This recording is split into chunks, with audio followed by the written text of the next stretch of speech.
Alright, hello everyone. We should be live and welcome to the Friday Coaching Show. The Friday Coaching Show, where I'm going to take three viewers through some games. You see, it's Friday morning. It's shameless dressing game. Got to stay warm. But yeah, this is the Friday Coaching game. I'm going to take three people through their games.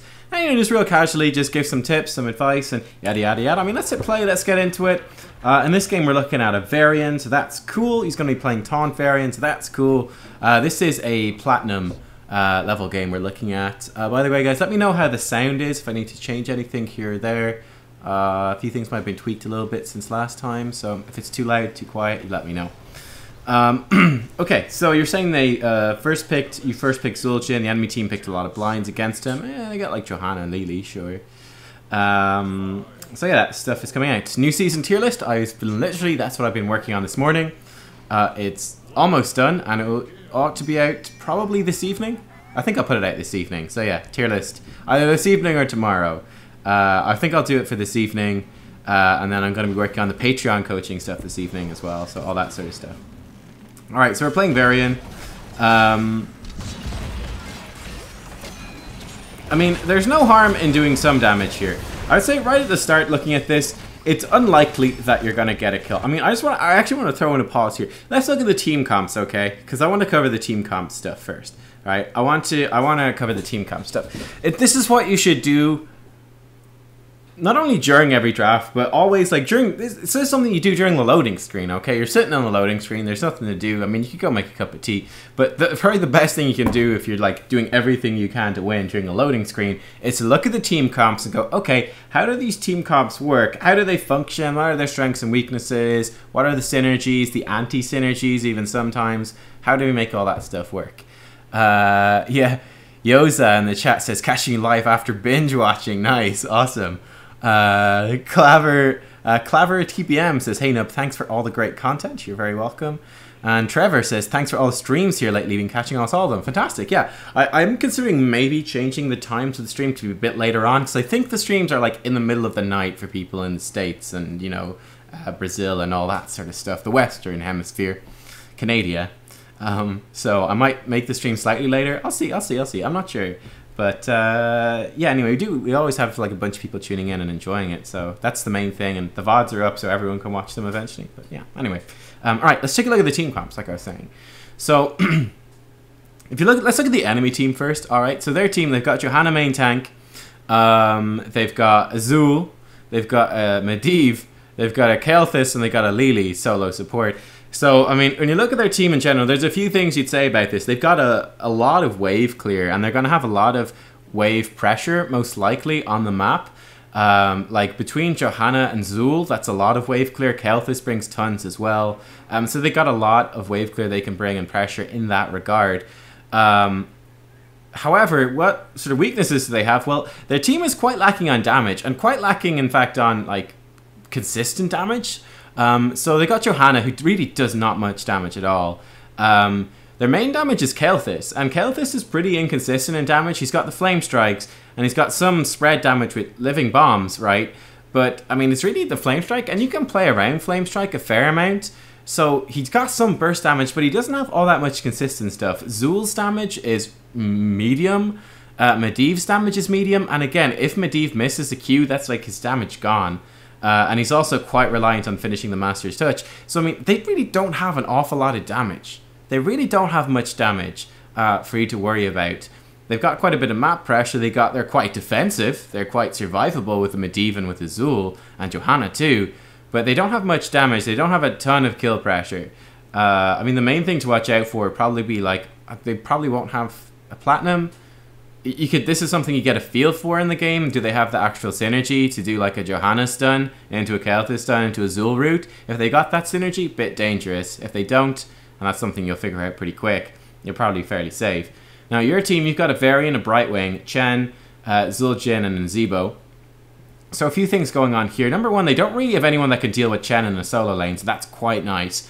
Number two, you don't have a lot of kill pressure early on in the game, especially because they're fairly survivable. Like, this fight at the middle, you're probably not going to kill them, are you? Because Nzibo doesn't do that much damage early on. Zul'jin, it's steady damage. They can probably walk away. Varian doesn't really do much in the early game at all. Chen doesn't really have any CC. I mean, you don't have much CC. Like, there's very little in this early game fight that would stop them from just going, alright, and just walking away and being fine.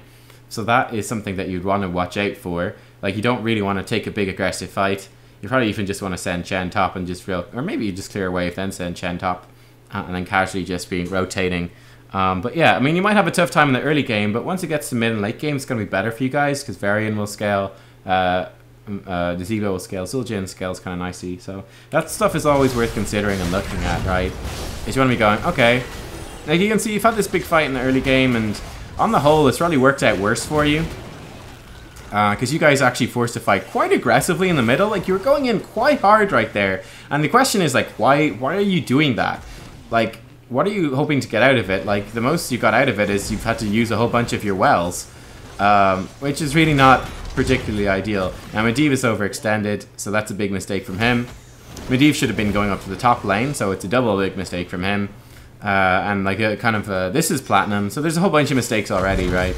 But yeah, that's the main thing I would say at the start, is like, why are you forcing a fight super aggressive in the early game? You could see that you walked away from it far more bruised than the enemy team, because you really don't have much going on for you early on in the game. And then the enemy team doesn't have much going on for them either. Okay, so you can see nice, like, kind of wonky rotations. You're probably, both of your teammates are probably going to die.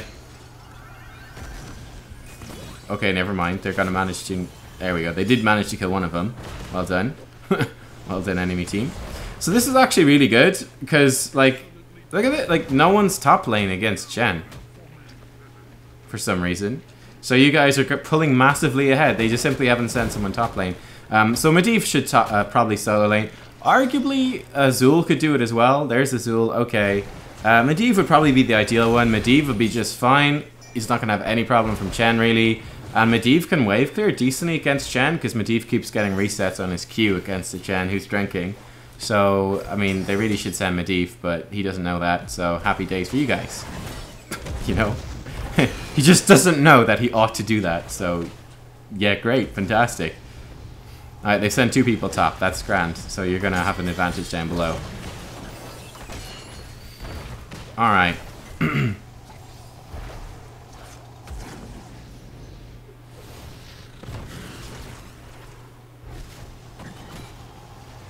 One thing as well, you can chill out here. Like, you've got your well in a few seconds. The Brightwing's going to come back.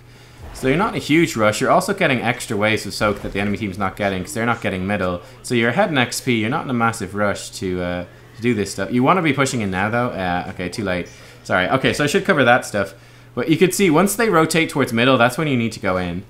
That's when you need to go in, because they've dedicated resources back to the mid lane, which means they're weaker in bottom, and you can push in. So you weren't in a rush for the first part, and then you need to go. Like, as soon as you see them showing in mid, you need to make your way into bottom and try take that back. Anyway, it's not a huge deal. It's just an early game Dragon Knight, which isn't very strong anyway.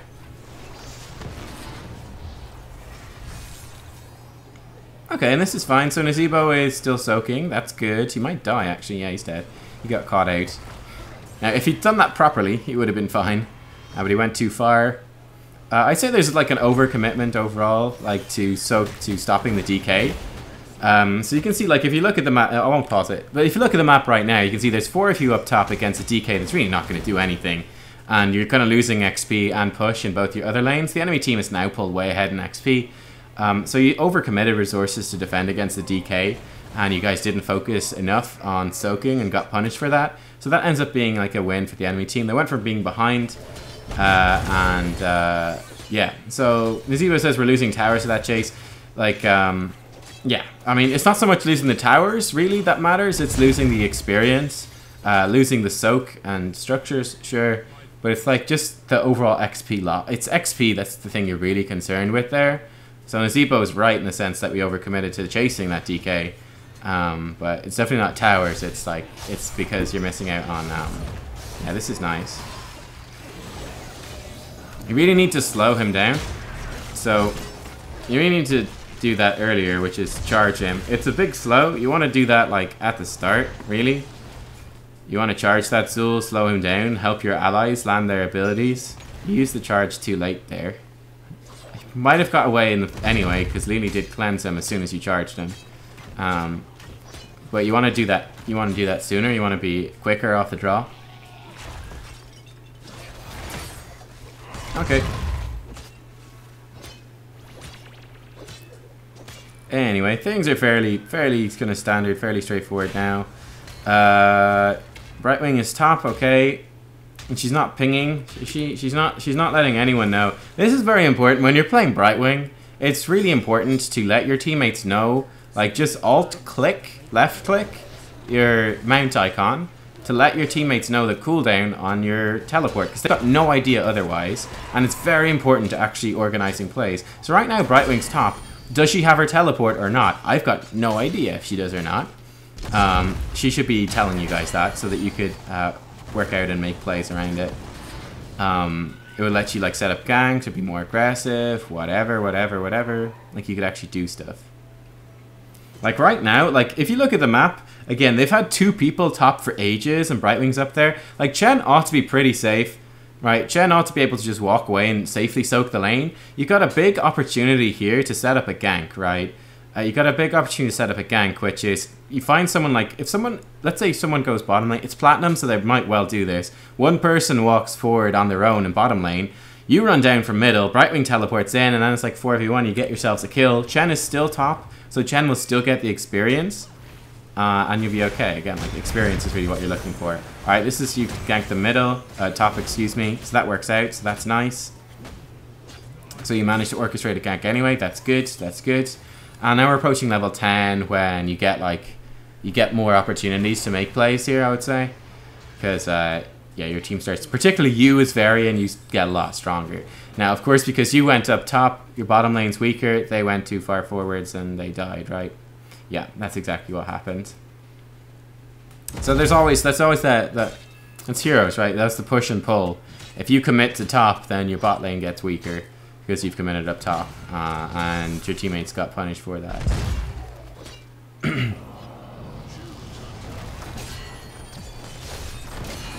Alright, great, just varying stuff. Just varying things. Survive, you got Mage, Suljin, that's hilarious. It's probably alright-ish now they've buffed it, though. That level 4 talent's awful, isn't it? Oh well. Okay, teammates overextended, get killed. They died on both sides of the map. Not too much you can do about that. That's just your teammates picking bad fights. Zul'jin gets revenge kill, so that's something.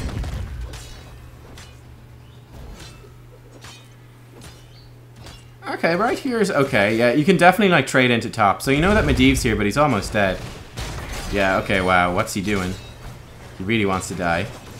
And there he goes, he's dead. Fantastic. The Medivh, so you can already tell, like, this is the point in the game where you go, okay, the Medivh's pretty bad.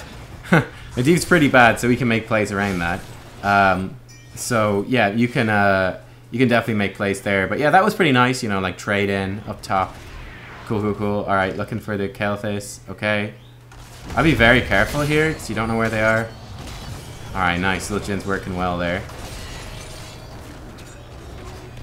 You need to charge him. Like, okay, it's fine. You had your Q. You're being a lot too hesitant on the charge. Just use it for a bit of extra slow. Alright, worth. Worth. Your teammates taking control of the bottom. This would probably be a good point to run towards middle and grab that. You can see they've got 3 bottom, the other ones are dead, so I mean, it's pretty guaranteed they get that DK, they can't stop you. Nice, and then you can just like smash it into that mid lane. Alright, good. I like it. That's really good. Okay, this is a good DK play. Going straight for the structures. Wow, did he just pyroblast a DK? Alright, why are you running away though? Why are you running away and joining the fight? You really want to just like split push. You don't really want to join the fight. Like your teammates, you can see they're totally fine. You're just coming down here to take a lot of damage. Like the DK at this early in the game at least, you really want to split push and take out the towers. Like that's your goal, to destroy all the towers, get the XP. Because you're really not far ahead at all in XP, as you can see. Okay. Right, we're back to mid lane. That's cool. This is a replay interface, yeah, so that's why it looks different, chat. That's why it's different, chat. This is the Aliobs replay thingy. Okay, you only have a few seconds left, so you might as well, like, push this in. Like, just punt the Zul away and just hit that. It's like, you can see, if you look here at the timer, whoops. If you look at the timer, like, you're just running up and your thing's gonna die. It's like, hello, and I'm dead, right? So that's kind of a waste. At that point, you got so little time left, you just want to suicide it really into the fort. You want to try balance the health and the time on the DK to get value out of both things.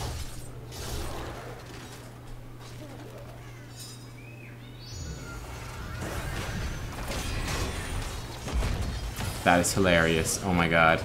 Yeah, okay, I really like what you've done here, which is, you know, like I said, you kind of identify that the Medivh is not very smart, and you've exploited that a couple of times. So I think that's really nice, you know.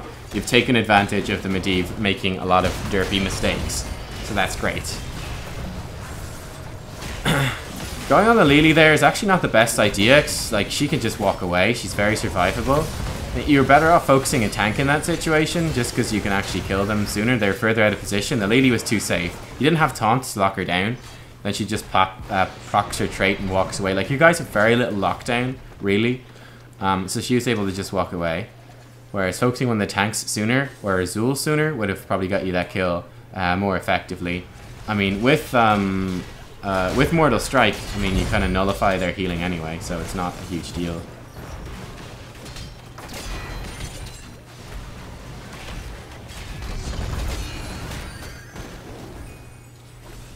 Okay, great. Yeah, so you're gonna back up, tap a well. Presumably other teammates will probably have a well too. Right, nice. Medivh is gone out of position. And he's dead again. Hooray. Johanna's gonna jump out. Okay, great. This is a massive win. All the while, Nazeebo's been getting like massive damage down bottom. So this has been going really well for you guys. Like, the team fighting's going fantastically. And like I said, I feel like probably the biggest thing is that, you know, their draft just doesn't have consistent damage and the Medivh is playing badly.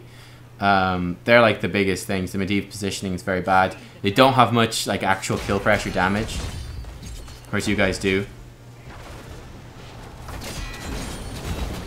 Alright. Again, nice aggression. I like the aggression on the variant. It's great. You're spotting people that are out of position and you're trading really well into them, which is, you know, it's nice. Like, they're setting themselves up for it, which is dumb of them, but you're really punishing it very well, so that's great. And you're not like over committing to doing that sort of damage. This is fairly risky. Like you can see, I don't think that's a great idea. I mean, there's just one on its own, yeah, but you don't really have the map position to punish it. Yeah, running top is good. I like that. Nazeebo's handling the lanes. And guess who died again? It's Medivh. Yeah, nice. So that ends up being like a really good flank from you. Oh, I thought I was expecting the Zildjian would get the kill. So you obviously stopped chasing a little prematurely,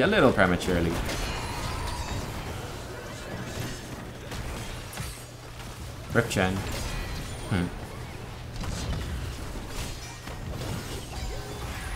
It's a good cleanse right there. Good cleanse right there. Keeps him alive. You did the right thing. So yeah, you're going to lose. Like, bottom lane's going to get fairly beat up. The Zul's probably going to get ganked though. If Brightwing goes with the Zildjian, they probably could kill him, I would think. Okay, you're waiting here in the bush. That's alright. I'd say there's not much risk. I would actually be moving towards middle right now. If you look at the map again, like right now, do you need to be up here? Like, you want to protect this. But I mean, if you look here, it's just Lily, and she's clearing it very slowly. It's going to take her a while to get there, so you could actually move towards middle, be near your team, and perhaps have like a gank or a play that you could make, you know, spot that Medivh out of position again. Might be a little better right there. There's not too much for you to do up top. Okay, you got the wave clear now. That's cool. All right, so you want to clear out this wave a little bit and then just go. So you can run now. Yeah, okay, cool, fine. This is great. So this is a really good chance to pull way ahead here. It's just a 5v5 in mid, and you guys really ought to have a better team fight. Unfortunately, your teammates were fighting before Chen or yourself had arrived, and they died. And there's nothing that you could massively have done about that. Again, the only thing you could really have done about that, like I said, was probably be positioned more towards the middle, so you would have been in a better position to respond to that. But your teammates forced to fight, and they got caught out, and that sucks for you. What else is there to say?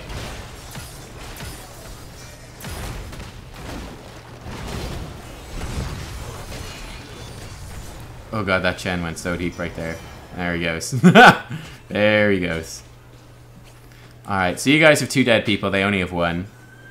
So you've been pushing that pretty aggressively. It wasn't too bad. They sent someone down bottom lane to grab the shrines. It wasn't too bad. You want to be careful. Jay, you got a lot of stuff in this game. Like the bigger mistakes you haven't been able to do an awful lot about. I'd say the only thing would be to be positioned more on the map to try to be able to deal with that. Alright, there goes Medivh. Bye-bye. Once again, he's dead. Like, how many times has he died? Like, seriously. He's died 8 times, man. Like, sure, he's done lots of damage, but that's fucking 8 deaths. That's... You know, that's half of his team's deaths. Over half, slightly. Ridiculous, isn't it? Tier list coming out later today.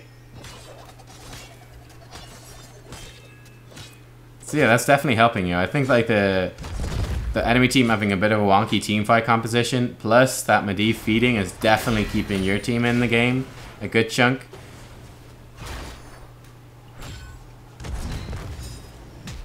Alright, you've lost this, DK.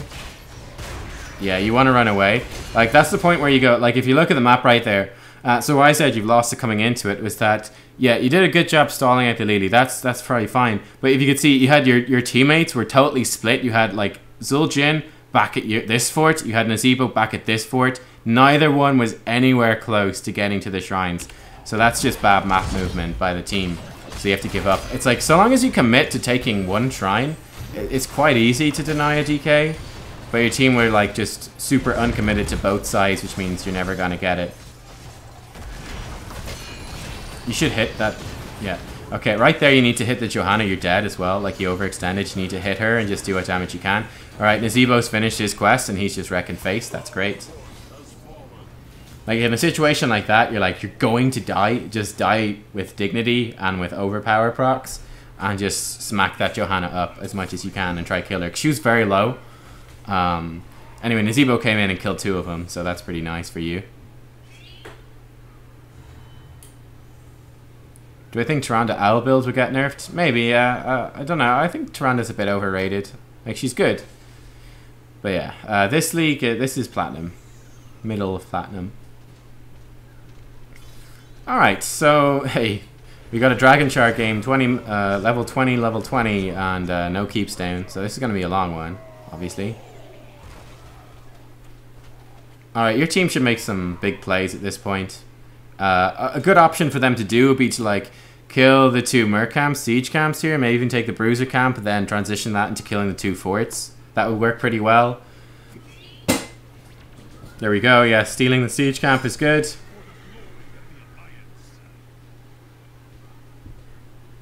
Yeah, Nazeebo stacked it pretty well, so that's good.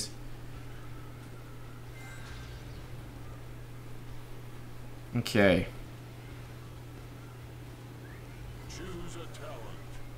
Your teammates your team is pressuring way too much towards that bottom keep. So this is a bad move overall. So you can see what I was saying you should do, which is you take the Merc camps and then you transition that into taking the forts, right? Instead, what your team is doing, they took one Merc camp, and now they're pushing bottom. The thing is, you're going to be pushing as 5 with a Merc camp against 5 just outside this. And I mean, they've got Zul, they got Johanna, they got Kel, they've got lots of wave clear, so they ought to be able to do this just fine. It's like, unless they make a massive mistake, the Medivh is almost there. Okay, never mind, massive mistake is made.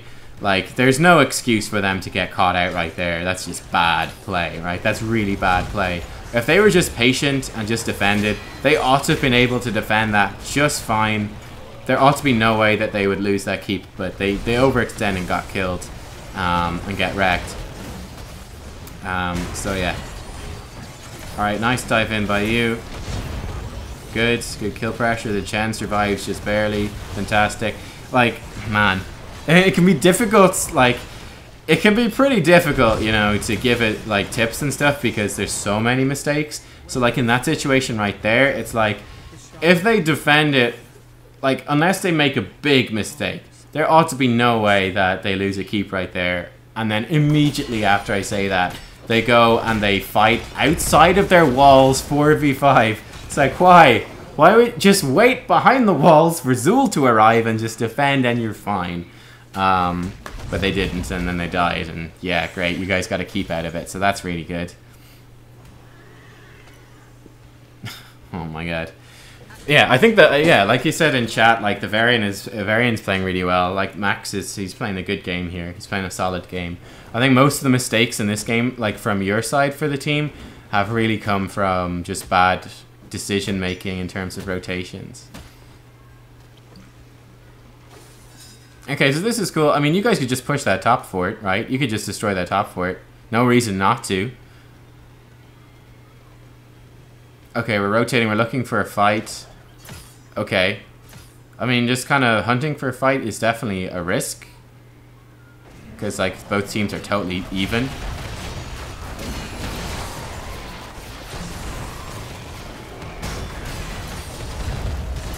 Alright.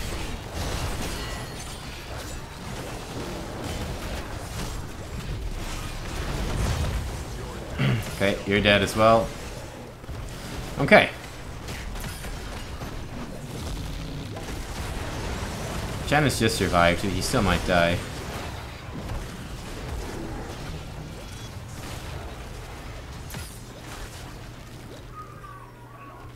Alright, well, rip. So, like I said, the big question from that is why?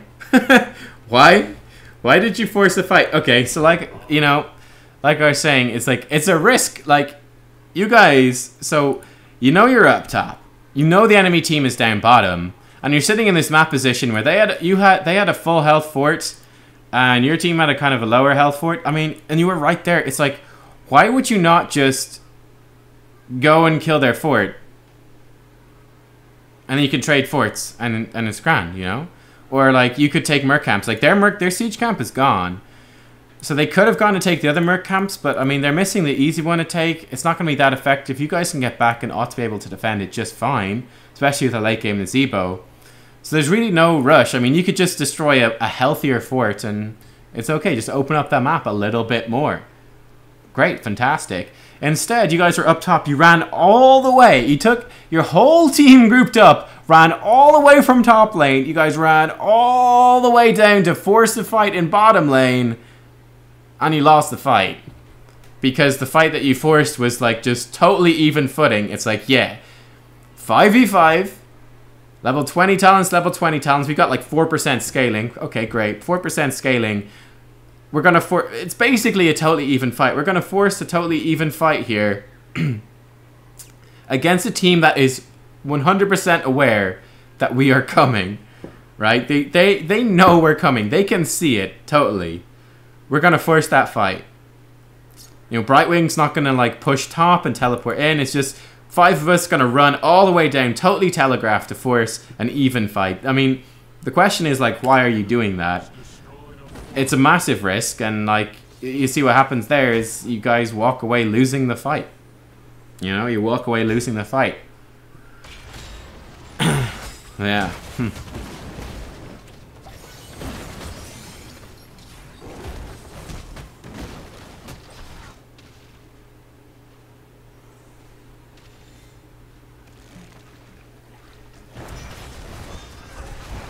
Alright. They're definitely living dangerously down here as well, everybody.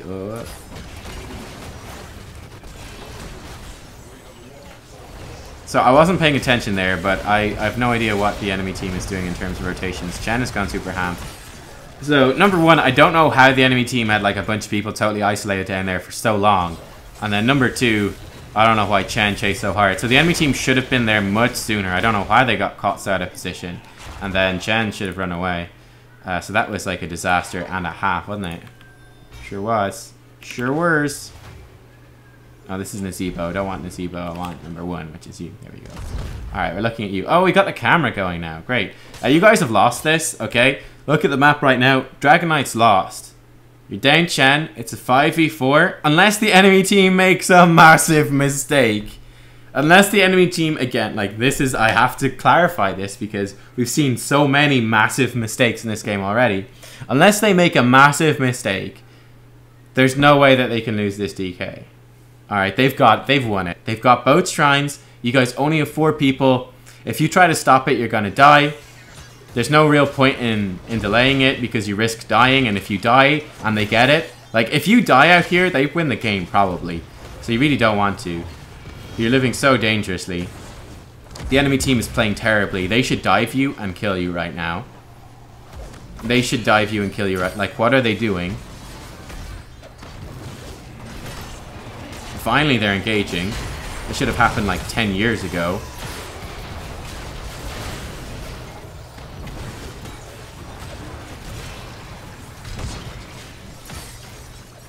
Gosh. Oh my god. I don't know, like, why is he trying to take that DK? What is he doing?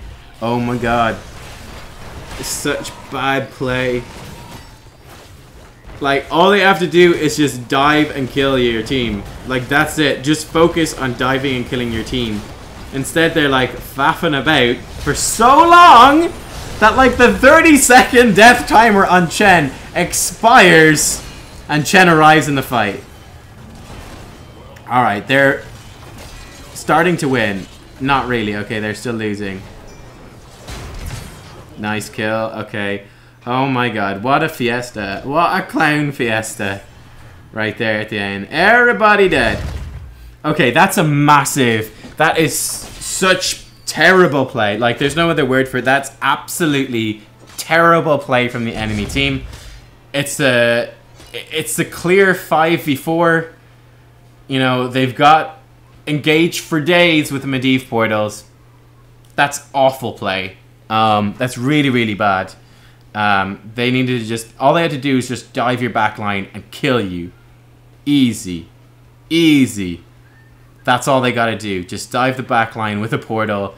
Your team dies because there's 5 of them. There's 4 of you. It's really that simple. They faff about. They eventually start the fight. And instead of focusing on actually fighting, they just start, you know... Kelthus keeps running away and then trying to grab the DK, which means he's just absent. As their only real damage dealer, he's just absent for half the fight, trying to capture a DK. And, like, he gets wrecked. Gets wrecked. And their team ends up basically losing a fight that they should have absolutely won.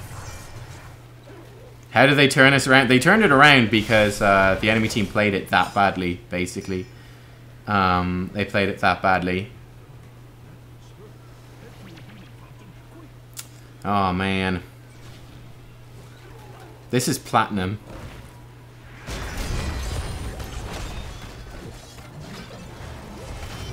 Go. Almost got him. You guys probably... Ziljin probably could have killed him there if he'd been more... If he'd been quicker on the draw, but oh well.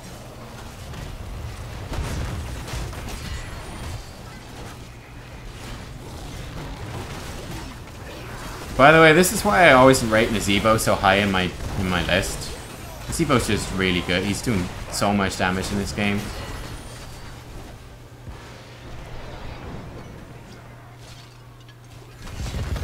Okay.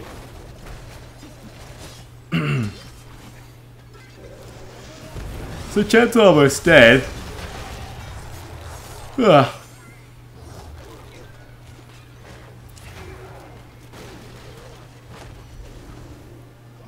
Alright, this is a great time to, again, like, force a fight. Like, if you look at this, like, look at the map here.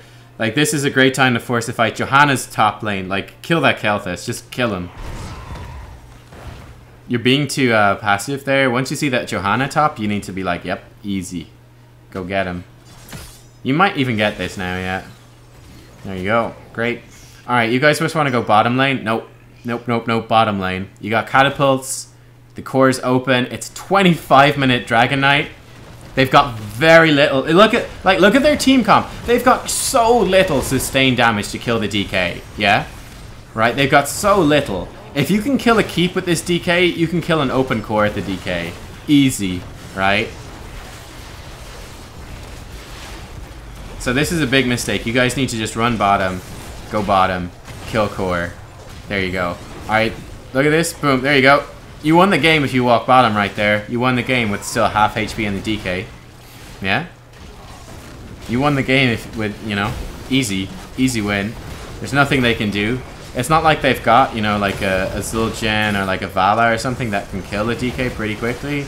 Like, they've got nothing.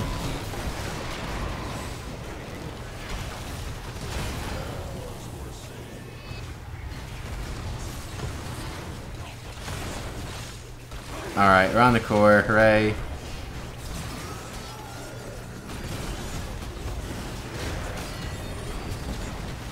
Alright, I'm gonna guess you throw it at this point.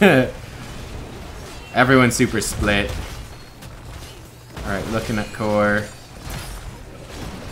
You need to not stand... Aw, oh, okay. Okay, phew, you just got it. That was close. Alright, so I'd say, like, I think from you in particular, there's, like, two major mistakes in this game.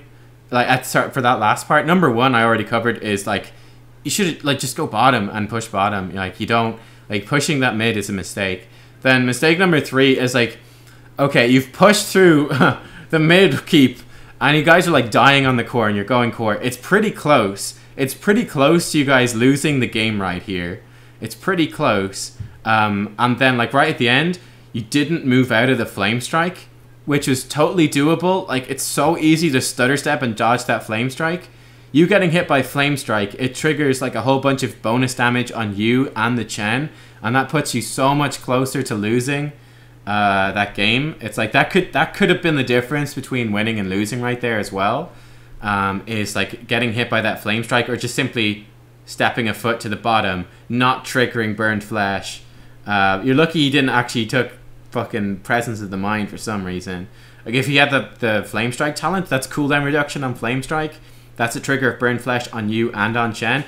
That could make the difference between a win and a loss. It's pretty close to it. So that's something that you really don't want to get hit by. But yeah, the main thing was, like, you didn't go core when you could have just gone core in bottom lane. But yeah, I think overall you played it pretty well. I think, like, especially compared to the level of the game, I think you played it very well. Like, there was a lot of very large mistakes from, I think, most of the players. I didn't feel like you were making many very large mistakes aside from the right at the very end there. I'd say, like, the main thing to watch out for in Varian would be, for me, it was really that small thing where you were kind of waiting in that bush up top lane, right? When you could have been waiting, like, near mid lane. You're kind of waiting up top for, like, a Lily, pushing it really slowly, so you're not even expecting anyone to show up there. So you could have easily been in mid, which means you can go top, you can take the soak, or then you would have been really close to come and join your team, which you weren't expecting your team to fight, but they did, and you weren't in position to help them out, and that ended up, like, I think, swinging the momentum really in favor of the enemy team for quite a while. You won the game, really, because the enemy team, it was really not that you played it well, personally. Your team made some fairly big mistakes, but the enemy team made much larger mistakes and played worse. Like, what was it? 9 deaths there in the Medivh towards the end, you know. As you can see, like, their damage is pretty bad. Like, Zul's their top damage, right? Their damage is all over the place. It's like their damage is far less than Zul'jin and Zebo. Like I said, their damage is very inconsistent. They really don't have much. You know, like, the Kel'Thus really underperformed in terms of damage. So that stuff helped you guys a lot. It was a messy game for sure. It's interesting. I think that's quite an interesting one. That's a good replay. That's a good replay. Because there's so much madness happening there. Alright, if anyone else wants to send in a game, you can send it to nubkeksmail@gmail.com. Because I don't think... Let me check. I'm just saying, yeah, we don't have anyone that's from this patch. That's what I would really like to do today. So don't have any from this patch. So the patch was out... Now, I've got a few games from before that. And then I got a couple of games for Patreon, but I'm going to cover those separate, of course. But But if anyone has like games from like their placement games or rank games from this season, from this patch, the Call of Cthulhu's out patch, you want to send those in, that would be fantastic. Let me see what I could do otherwise for this. I'm not sure.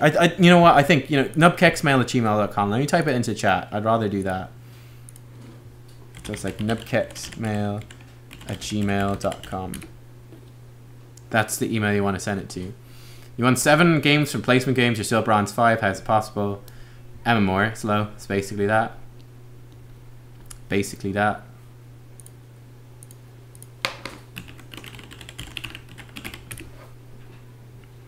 So you're bronze 2. Okay. I mean, you might have just like your MMOR must be just fairly low, and just place you there. Basically, it's not that big of a deal. Like, placements really don't matter. Like, people get really upset by this stuff. But like, let's say you're a gold 3 standard player, right? And you get placed in silver 5.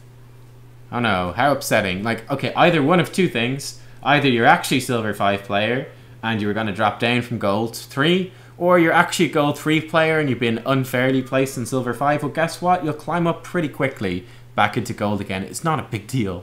It's really not a big deal. It's a bit frustrating because it might take like it'll probably take like 100 games or something, but you'll get there, Like, if you play gold 3, if you play 200 games at gold 3 standard over the course of the season, you'll end up in like gold 3. You might be gold like 5 or gold 1 sometimes. You might hit platinum, you might drop to silver, but over the course of 200, like, you'll get to gold 3. If you play a diamond 5 standard game, like if you play diamond 5 level play, you play 200 games in the season, you'll end up eventually in diamond 5, It's like, that's how it's gonna work. That's how it's gonna work. But yeah, like, you get a good idea. So your MMOR, you get a good idea if you get personal adjustment. Like, someone there saying they're in gold 2. So it's like you can push your rank and you can improve at the end, right? Because your rank will change faster than your MMOR will. MMOR will change quite slowly, especially at the end of a season. But you can up your rank if you win by playing well. So yeah, that's part of it. You can like push a higher rank and then still get a worse placement. Being placed in silver 4 after ending gold 2 is somewhat unusual. But I assume that you probably won a bunch of games. You probably won a bunch of games and got gold 2 right at the end. That's probably what it is. Okay, hang on.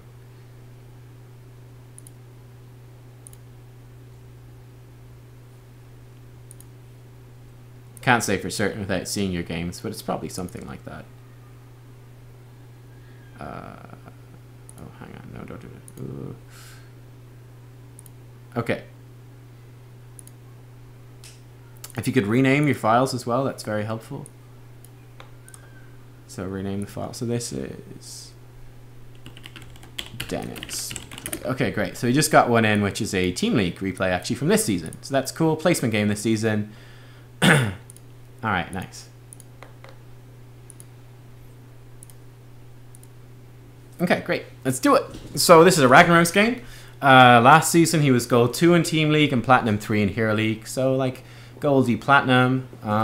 I give more weight to like Hero League placement than Team League placement by a little bit, but yeah, let's see how this one goes. Okay, so Ragnaros from BOE. Okay, cool. So your team, again, this is what you do. Look at the loading screen. This is Muradin up top. You can't see that. So Muradin, Karazim, Tracer, Ragnaros, Sonya. Bit all over the place, isn't it? Their team is Stukov, Jaina, Artanis, Arthas, and Greymane. So their one is a bit more standard. But yeah, your team is like mega heavy melee for whatever reason. Like you've got, like Muradin it's okay, fine. You've got Sonya. So you wouldn't normally have Sonya and Rag on the same team, because they're both solo laners. They're both melee. It's quite heavy. Then you've got Karazim with that. And then a Tracer. It's kind of like there's no real synergy in terms of composition. And you're playing very heavy melee into an Arthas plus an Artanis with blinds. So that's going to make your life difficult. Plus a Jaina. It's going to make your life very difficult. Plus Stukov Silence. Oh god. Let's see how it goes. Alright. So basically, okay, what are you going to do as Rag in this game? Gee, I don't know. It's gonna be a bit messy, that's for sure. It's gonna be a bit messy. I mean, like, you want to try stay fairly safe. I mean, that's the thing. Like, you want to do as much damage as you can while trying to keep yourself alive, and hope that it focus other people. Basically, is your goal here. What build are we gonna go for? This is Team League, and this is Team League. Like, you guys should really be. That's one thing I would major say right away. Is you guys should really be more coordinated in your composition in Team League. Like, this is a Team League placement, isn't it? Hang on. I'm pretty sure it is. Yeah, placement game Team League. I mean, this is something that would strike me. Your ranking is lower in Team League than it is in Hero League. Immediately I'm going, well, in Team League you ought to have fairly good compositions, because, like, it's Team League. Yet your composition is terrible. It's just really unsynergized. It's got no real identity. So what's up with that? I mean, you got somewhat decent pick potential, maybe, like Sonya CC and a Rag, so if you're a Smash on top of Murden, Stormbolt, Sonya Spear and Burst, Tracer Pulse Bomb, that could work. But on the whole, it's a bit all over the place. Right now, you can see, again, there's like no one top lane. You've got 5 people bottom lane. Like, what is going on? This is really bad play as a team. As a team, this is really bad. Like, you've got 2 really good solo laners in Ragnaros and Sonya, and neither one is up top. Like, what's going on here? What's going on?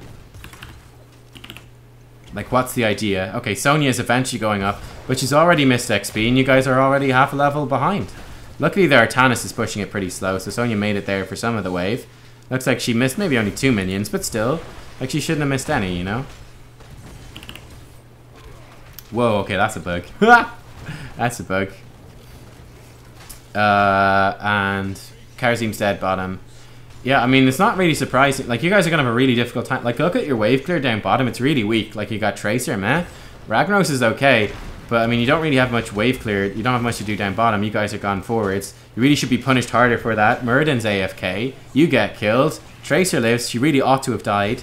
I'd say this is really... like this, and Murden's dead again. This is really, really bad play. This is really bad play. Just as a team, right?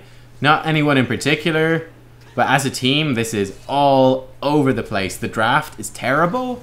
The map movement, the lane assignations are terrible. The draft makes it harder, but really, I mean, you know, and then just everyone's super confused. But you're paying a really big price for your draft in this game, for sure.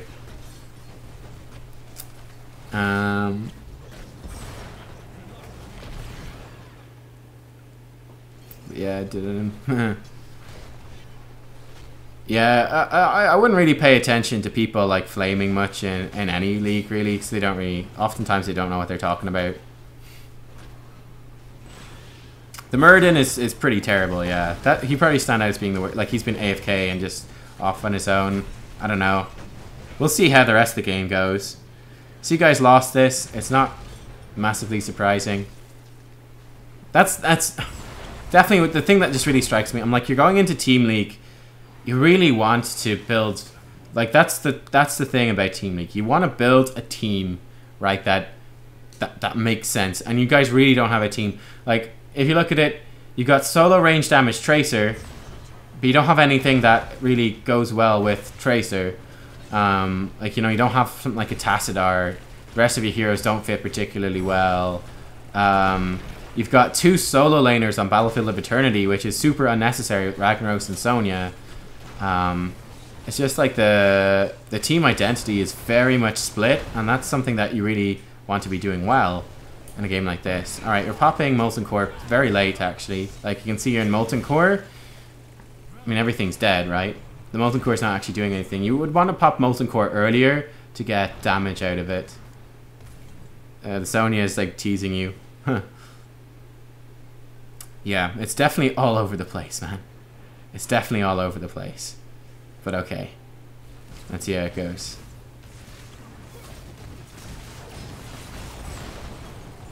So yeah, I'd be saying, you know, like, especially as Rag, it depends on who picked Rag or Sonya first, but you want to pick one of them. You don't want both. You want one to do solo lane. Then you want, like, decent enough, like, you want at least some wave clear for the 4-man. It's not that important on this map, but you want some. Like you want a good, like you want a team that has a good identity. Like for example, in this composition right here, switching out either Ragnaros or Sonya, I'd say in this case, looking at the comps, Ragnaros, switching out Ragnaros for a Tassadar would massively improve the composition, right? Because Tassadar brings wave clear to the 4-man, it synergizes with the Tracer, it doesn't bring the vulnerability that Rag has against like this comp. He's so much more survivable. He doesn't have to deal with being Ragnaros into like an Arthas or into an Artanis. That would have synergized a lot better what you're doing. He's also pretty decent against the Immortal. Zarya would work really well for the same reason. Anything kind of like that would have been, I think, would have made for a nicer team. Like something to enhance the Tracer and also bring some wave clear. Probably would have been a better idea. You could also bring like a mage yourself if you like for some more range damage.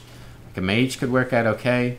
In this case, you know, Li Ming maybe she's not that great, you know, but it might have worked. I don't know. Just trying to come up with ideas that would have made this a little bit smoother. Okay, we're getting a good start here. You need to be very cautious because the enemy team is obviously going to rotate to gank you guys.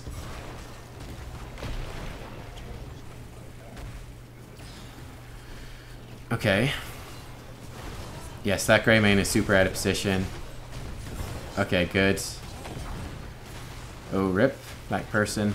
Who was it that died? Sonya. Like, a lot of the problems in this are coming from... It's just more macro conceptions of how you could play the game.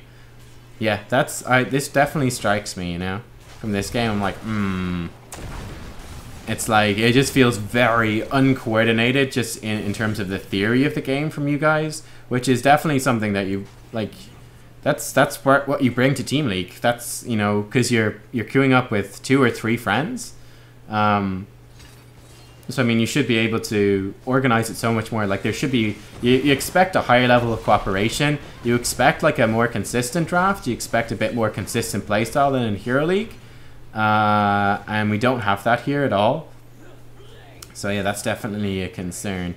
The Sonya 1v3 YOLO, yeah, it's all a bit over the place. And like, I'm somewhat forgiving of the gameplay here being all over the place because like, just looking at your drafts, like you set yourselves up for such a difficult game. You've set yourselves up for such a difficult game.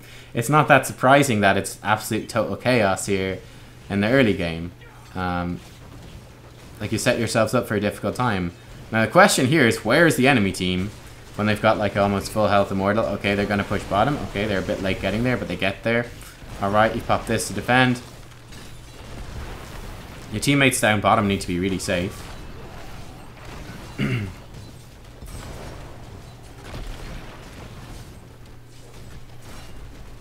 Okay. At this point, you're probably better off pushing top and giving up bottom. Like, they have level 10. There's no way you can fight. They're all bottom anyway. You should leave at least one person to push top. Okay, so this is a mistake. You need to leave one person to push top. You ought to be able to defend his 4. It's like, what's Sonya gonna add, really?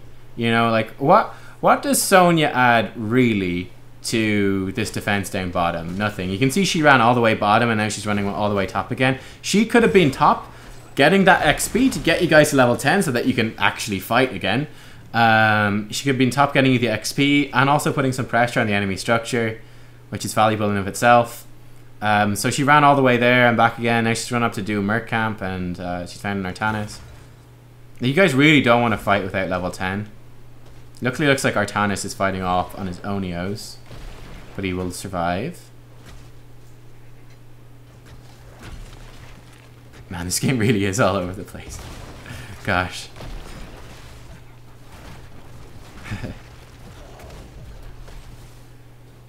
Would Rag Sonya work on 3-lane? Well, it depends on the map, right? It would work a bit. It's not great just in general. It's not great.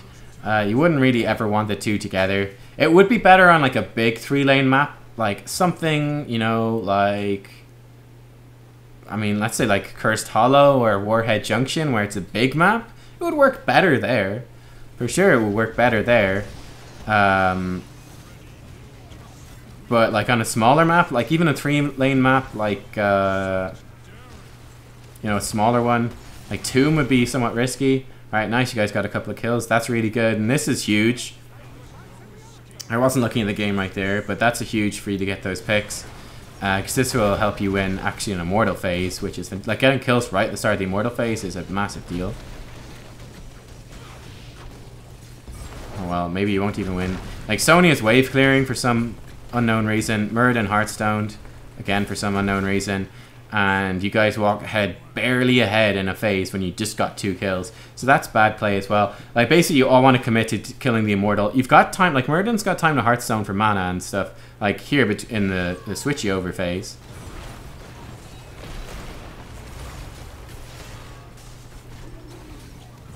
I was gonna say, if he survives, okay, good, the Arthas dies. God, lots of mistakes. I don't think, no, this is not a, if this is a 5-man, I'm very concerned. I don't think it is. I get the impression that there's 2 separate teams here.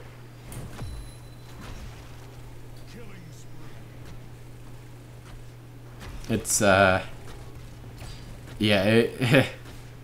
this is like gold level, roughly. Okay, you guys will win the Immortal. Okay, good. Now, at this point, this would probably be pretty good for you to go back and defend it. So you've got no mana, so you're like basically useless. You might as well Hearthstone and defend. You can defend it super quick as Rag, and then free up your other teammates to do other things. Like, there's really not... That Syndragosa totally missed. Wow. There's really not much for you to do here. You don't have any mana. Got mana back from the Immortal, cool. It'd be much more useful to have Tracer here than you.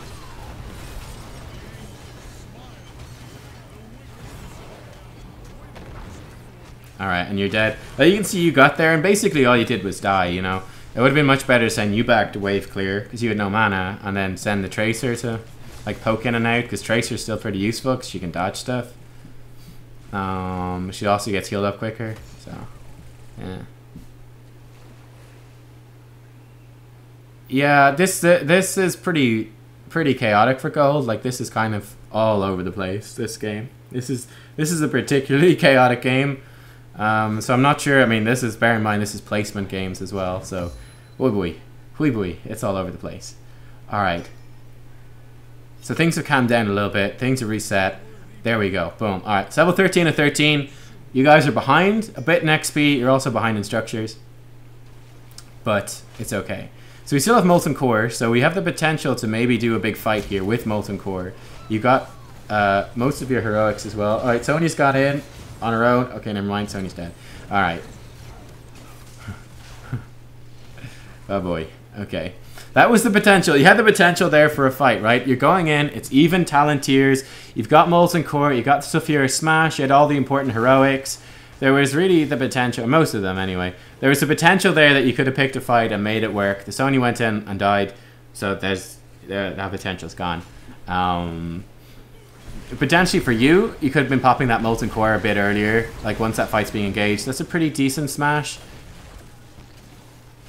The problem is that it's like your team is... Sonya's dead, so until she gets back, you can't really fight. Okay, he's dead as well. It's like right there, again, it's a 4v5. You really want to back off and be very cautious. You don't really want to fight until the Sonya gets back, unless you catch someone out and kill them instantly with a blow-up. So you guys, like, you tried to fight and got punished for it. The enemy team is going to pop Syndragosa and try push bottom. This might work. It's ballsy. It might backfire massively, and that's exactly what's happening. Because there's only 3 of them here? Question mark. Where are the other 2? It's like, why are they Syndragosa pushing a lane as the Immortal's about to activate when they don't have their entire team there? In fact, they only have half of their team there.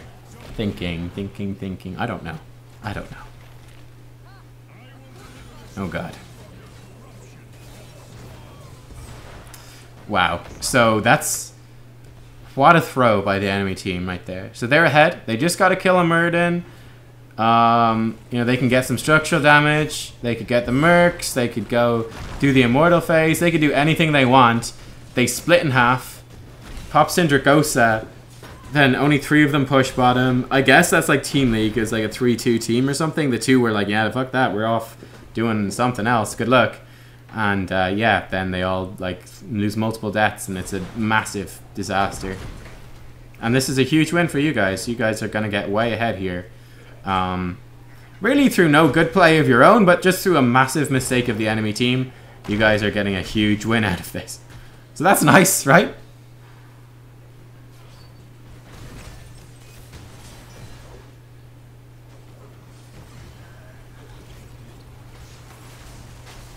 Okay, now your team overcommitted to that, and they do die. You did get the Immortal full shield, though, so at least there's that.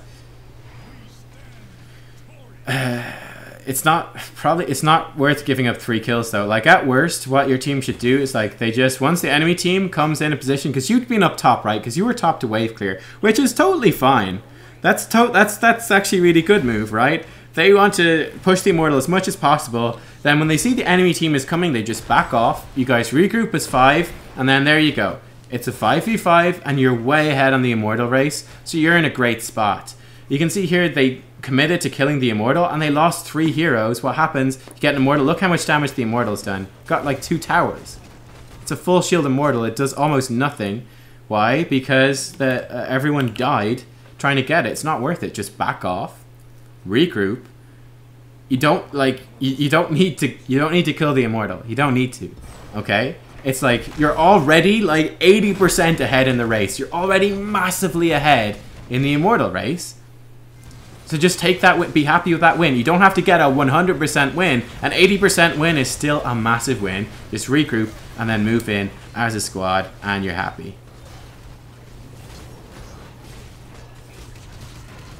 Alright, this is working out real well for you guys. So you're winning these late game fights really well. I've been talking about the macro stuff, so I haven't noticed, but this is huge. So really, that's what's happening here. The enemy team has made some really bad decisions. They fought like undermanned and just like all over the place, and you guys have been steamrolling them. This is huge right here. This is huge. You guys are in a massive winning position at the moment. Now, you never want to do this, like just stop and start talking yourself up. It's like you just wasted like 10 seconds of a death timer that's really important when you're on keep to like be like chatting. Like if you're gonna stop and chat, at least chat quickly, you know. Okay, we're popping a molten core. I mean, it's not really doing much, is it though? And it's gone. That would have worked. That play would have worked better. Oh god, there's a Cindergosa. Now this is where the molten core would have been useful, you know. The play would have worked better if you had, you know, saved it for later. If you'd been there early, it would have been better. If you saved that molten core, it would have been better. And now you can see the problem. You guys stayed so long for a molten core that did nothing, and then you guys get chased down. And this is like counter throw again. There goes another one. So many throws. This game is such a clown fiesta. Holy crap. There's so many massive mistakes. Like, massive mistakes.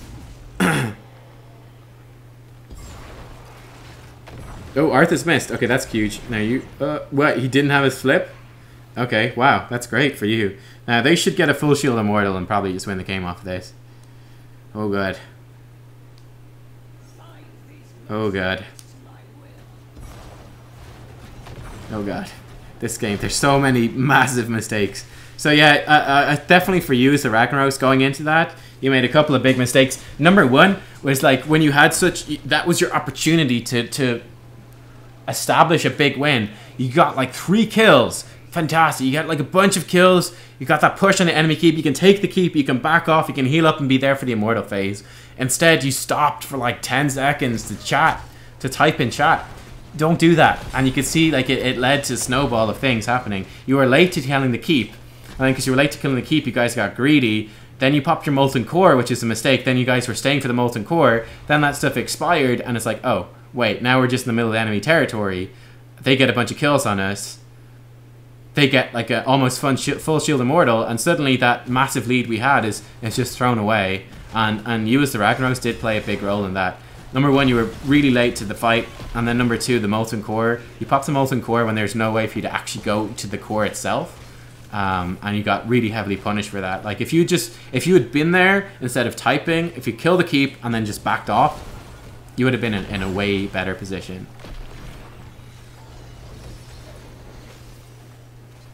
This is pretty questionable as well. Like fighting away from this stuff, like just in the middle of nowhere.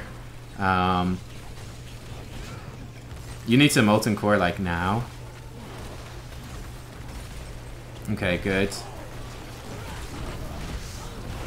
Okay, so Fear Smash misses. So that's not ideal, but very high pressure situation here. Like the keep's dead, right? Your goal is just to keep the core alive. Ooh.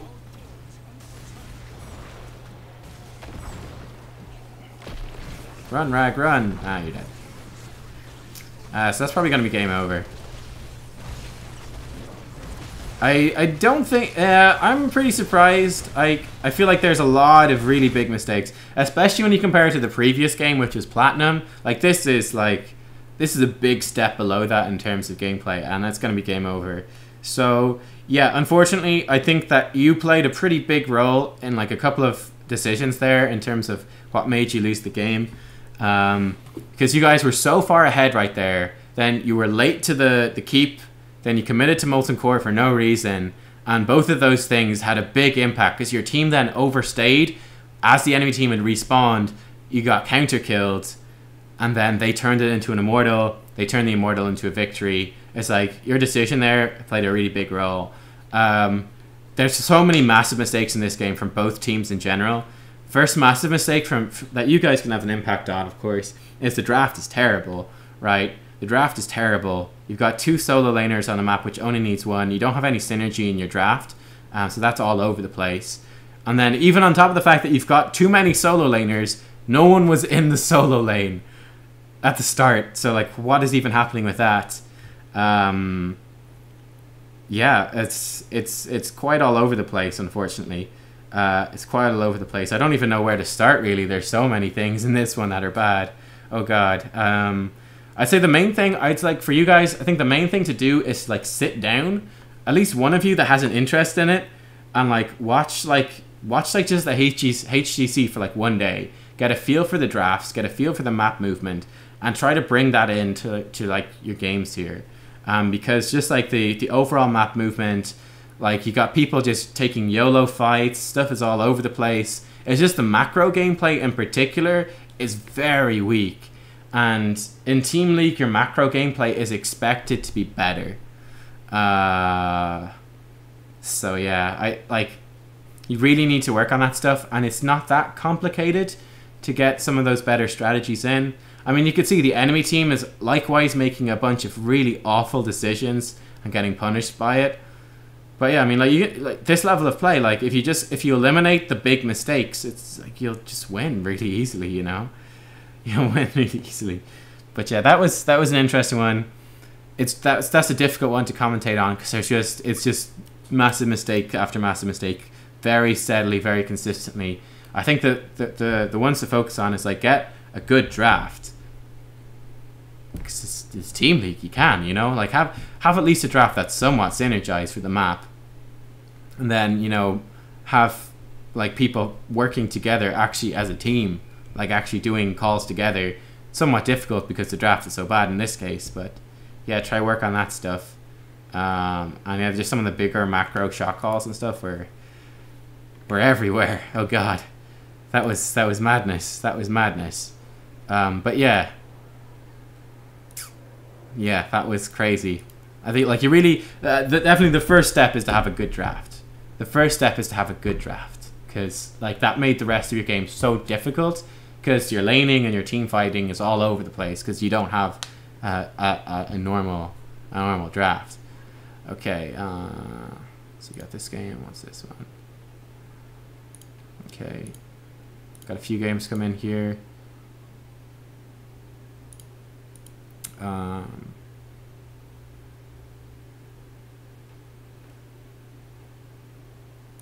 Okay.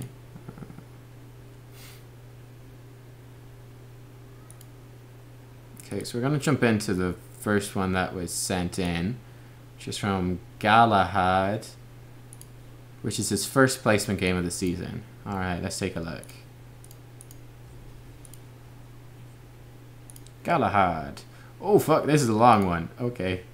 So, there's probably a lot of mistakes, you know. There's probably a lot of mistakes. If it's probably a safe bet. So it's just the first replay game. But yeah, if the game goes 30 minutes long, someone's making a massive mistake. You know, someone somewhere is making a massive mistake. Hey, we got a Kel'Thuzad in this game. That's cool. You're playing Garrosh. Excellent. Okay. Your draft's not terrible, so that's cool. The enemy team's draft isn't terrible either. Alright, so they're both relatively reasonable drafts, I would say, actually. They're both relatively reasonable.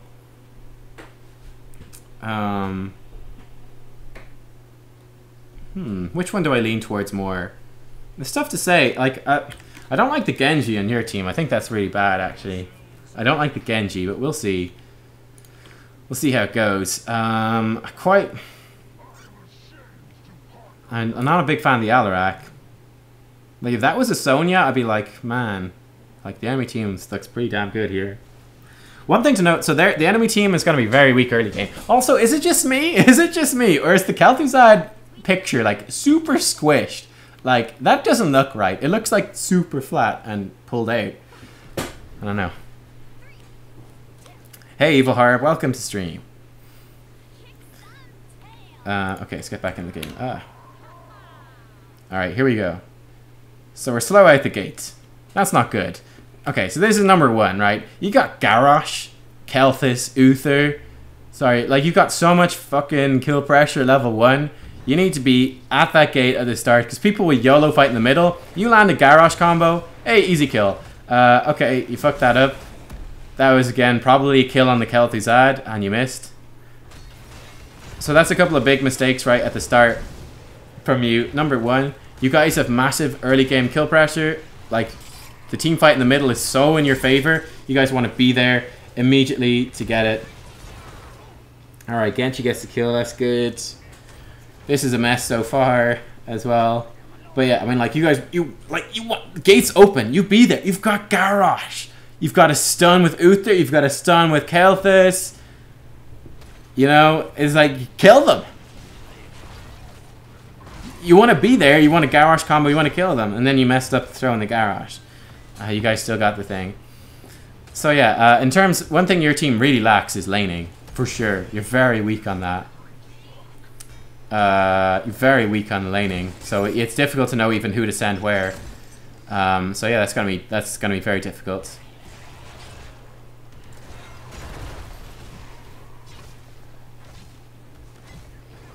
Okay, it was a good throw in a Zebo, but I mean, you're kind of crippled a bit by the fact that you got lane. So Zarya's gonna solo and Genji's gonna solo. You have to make do with that, but you expect to have a fairly rough time in terms of those lanes.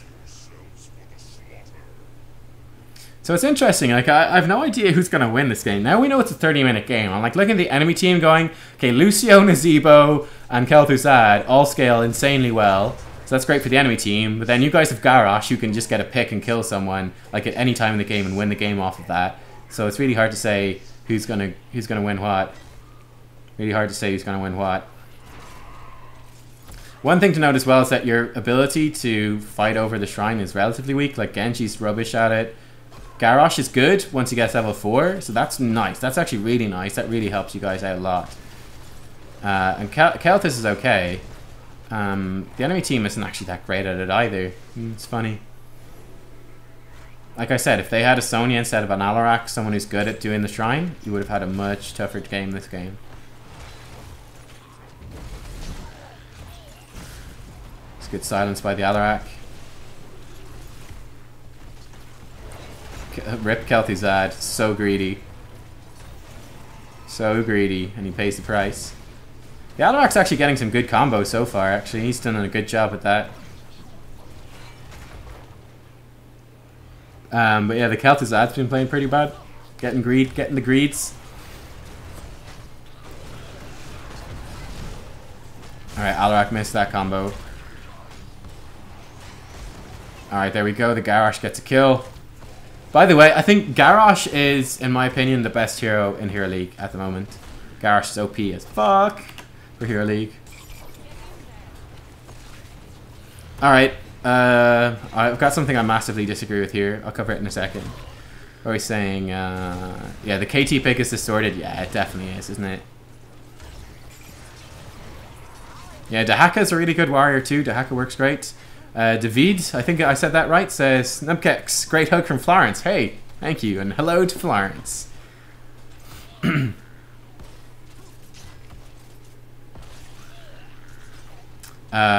Okay, so the thing I see here that I massively disagree with is Thirst for Battle.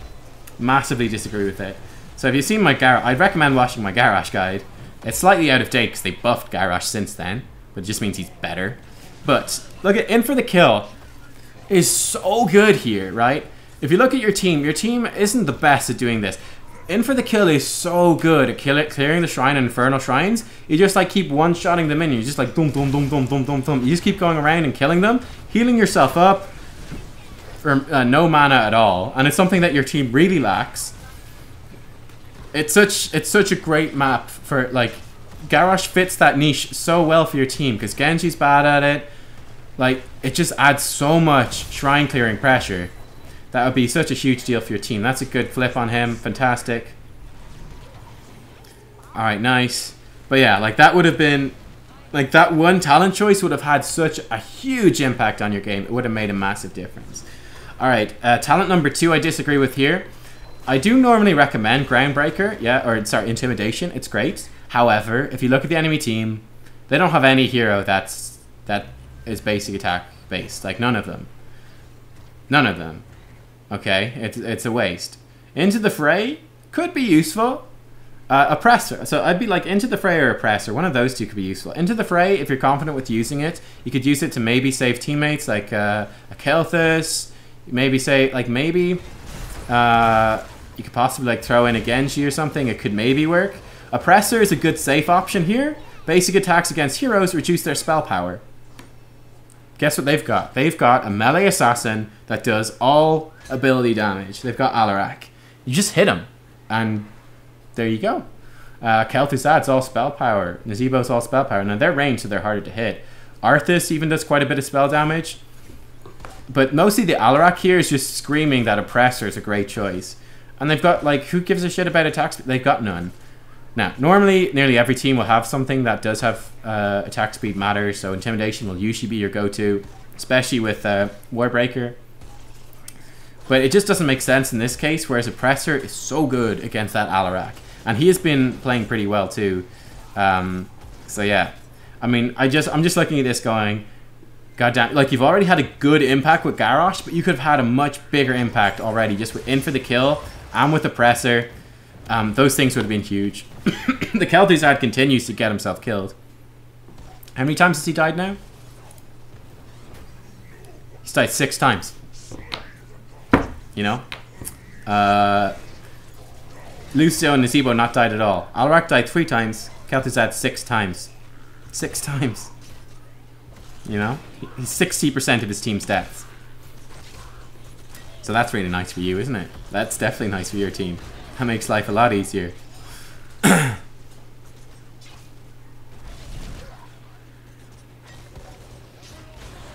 How to be good with Kel'Thuzad? Okay, so Kel'Thuzad, he's very much reliant on comboing stuff together and on skill shots. I'll try to get some Kel'Thuzad gameplay soon. But Kel'Thuzad's definitely a difficult hero to play. As you can see in this game, your man, the Kel'Thuzad, is just feeding like crazy. It's a disaster. Alright, this is classic bad play. Classic bad play. Okay. I want to pause here. I want to highlight this. I know it's a long game, but I want to pause to highlight this. This is one of the classic macro mistakes that people make. So you got this situation. You guys just won a shrine. Alright? Alright, you just won the shrine. Got a couple of the enemy teammates are up here. A couple of enemy team members are up here. They're pushing in on your fort. Fine, whatever. So you got a couple of enemy team members pushing in on your fort. All of your team is down here. Or basically, well, Zarya's up top, and then the rest are down here. And you've got a Punisher pushing. Someone pings danger. Instead of going, the right decision here is to go, okay, so they've got their two main damage dealers are up top attacking our fort. Alright, we'll lose the fort. What do we get out of it? Well, we've got all of our team down bottom. We'll push bottom. Their 2 damage dealers, main ones, are up top. They can't kill the Punisher. We'll just dive their fort. We might even get a kill. We'll destroy the fort very easily. We're going to get keep damage, like damage on the walls with the Punisher when it gets to there as well. That's a great trade for us to take. Happy days. Okay? We do the classic noob mistake, which is you guys go, you're all down here, you go, oh no, they're attacking our fort. Let's run all the way across the map. Alright? And look, like, unless they might fuck it up and they won't run away. But I mean, it's super fucking obvious. Like, look, you guys just got a Punisher. They know you're all down here. You're not here anymore. Where could they possibly be? You guys have just run past a minion wave. I wonder, where could Garrosh and Uther possibly be? Are they maybe coming to gank us here? All they have to do is walk away, right? And then what happens is that you guys wasted a whole lot of time running top. They've already done their damage to your fort. It's already done. They've already wrecked your fort, okay? By the time you get there, they can just wreck your fort and walk away. You've spent loads of time walking up here. And then in return, because you guys have run all the way up here, your Punisher suddenly gets way less value. So in scenario one, you guys go, okay, they're pushing top fort, that's fine. We'll just out-trade them. We'll destroy their bottom fort because their damage dealers are up top, and we'll get damage on their keep. So at the end of the day, yeah, they got a fort, but we got a fort, and we got keep damage, so we win. In scenario number 2, which is what you guys did, is you guys go, oh, they're pushing top. Let's run all the way up to top. If they back off on time, which they've got all the information, they've got all of the information in the world to do this right. So they really ought to. They might not, but they ought to. They've got all the information in the world to go, okay, great. And then they back off. And then what happens? You walk away from it. They've done more damage to your top fort than you guys are going to be able to do to the bottom fort, probably. You guys are up here with nothing to do. They back off safely, and it's just actually a losing trade for you guys, right? So that's something that you really want to look out for. That's a classic noob mistake. All right, sorry, I actually died trying to defend that. You just let the fort go and just push bottom and win the trade, right? Just be happy to make the... Okay, they overcommitted. There we go. Great. You might even get a kill here. Remember, this Kel'Thuzad's making loads of mistakes, so... What even went on right there? Oh my god. Oh my god. The misplays. The misplays are so real. So many mistakes. So many mistakes. So Zarya's flaming you, don't be so blind. I find this hilarious. Zarya is all caps. She's spamming stuff, saying don't be blind. She died like an idiot defending a fort and called you guys... I think, did she call you guys up to the fort? Why is our DPS bot and dying? Okay, so like everyone in chat right now is wrong. You're all wrong. I'm sorry. Every single one of you, the Zarya, you, everyone, they're all wrong. Alright, you guys should have pushed bottom. Zarya just goes, alright, fuck it, we lose the fort. That's fine. I'll just pick up the XP from the minions afterwards. And we walk ahead with a winning trade. Expecting your whole team to run up to defend a fort when you're all bottom in the first place and you're pushing in with the Punisher. You guys are wrong. And the pings are bad, the calls are bad. And that's just the honest truth. And that's a classic noob mistake. Like, I see that all the time. Classic noob mistake is... Instead of taking a winning trade, you go and you commit to a losing trade. Run across the map to take a losing trade, which makes it a double losing trade instead. So yeah, that's a big mistake. That team fight up there at top was a disaster, by the way. Number 1, Zarya dying was dumb. Then you versus the Kel'Thuzad. The Kel'Thuzad's way out of position. The Uther Divine Shielded himself instead of you. Like, if we got a Divine Shield on you earlier, you could have just killed him, probably very easily. The Uther was very slow doing that. You got killed because of it. The Kel'Thuzad continued to overextend and he died as well. So yeah, it's a total mess on a number of different levels.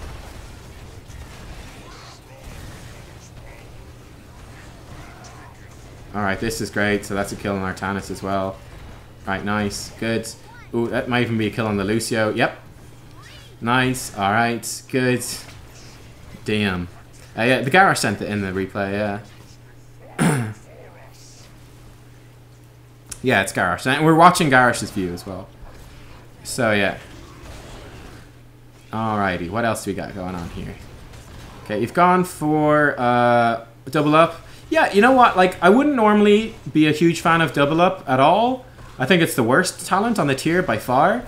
In this case, I can understand it though. They have a lot of burst damage, so it's not totally unreasonable. Now, it does beg the question why you go for Thirst for Battle if you're not picking up Blood Craze. And defensive measures is so good with Ward Breaker, so there's the things I'd be leaning towards. But I can understand, I'm not totally critical of double up because they have so much burst that it could work out. We'll see. I'm not really sure what's going on here at all. So you guys were way in front of the Punisher for a while there. Like, there's no rush, like, you know. You just win the Punisher, then push in as 5 with it. I'm not sure. I wasn't looking because I was talking about talent, so I didn't see how you guys ended up there in that situation. It's pretty dodgy anyway. I mean, you're getting such massive value at Garrosh. Like, all you gotta do... Oh, how did he not die? What? Your team are such cowards. Okay, he did die. Good. Phew! Kelthus got the kill. Good. I was gonna say.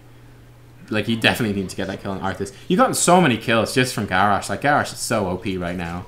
Like, Garrosh is so OP. Yeah, the Kelthus is 100% feeding as well.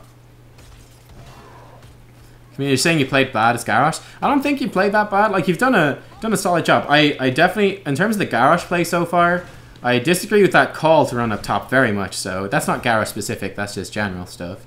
I'm not a massive fan of the talent builds, but the Garrosh play, apart from that, it's been fine.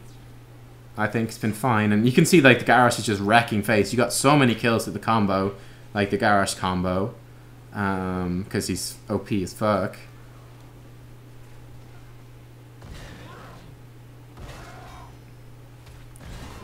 Yeah, the guy who's saying, I'm so good, just got wrecked. Yeah, the Zarya.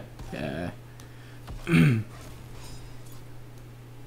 Alright, things have evened out. Now, you guys are winning the game, right? You're level 16 of 14. You're ahead in talent tiers. And also, their team is weak. Can we see the talents progress here?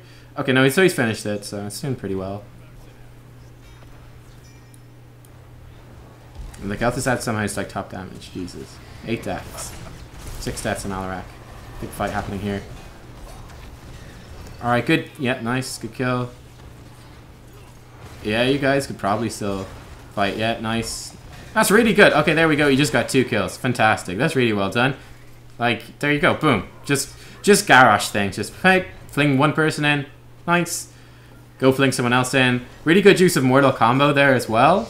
You got the first Mortal Combo, then boom, went in, got the second one. Fantastic. Really good stuff. Really good stuff.